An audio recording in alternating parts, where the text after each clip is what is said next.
लो, सारस ने मेरे साथ मजाक किया क्योंकि मैंने भी सारस के साथ मजाक किया, तो सारस ने भी मेरे साथ मजाक किया। तो लौंडी ने कहा कि जैसी करनी वैसी भरनी, मैंने इसके साथ मस्ती की तो इसने भी मेरे साथ मस्ती की।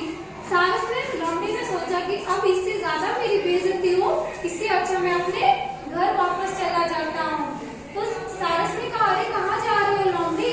तो सारस ने कहा, लौंडी ने कहा कि मेरे घर पे गैस पे मैं कुछ रख के भूल गई हूँ तो मेरे को वापस जाना पड़ेगा, मैं गैस बंद करके वापस आके खीर खाऊंगा। तो सारस हंसने लगा।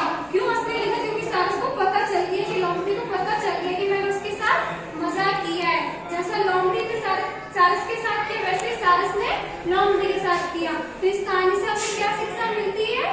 आप दूसरों के साथ जैसा करोगे दूसरे भी आपके साथ वैसा ही करेंगे, यानी जैसी करनी वैसी भरनी। इसीलिए कभी किसी के साथ तो बुरा मत करना, आप बुरा करोगे तो वो भी आपके साथ बुरा करेगा। तो सबके साथ अच्छा बन के रहना है, ठीक है? तो आज की कहानी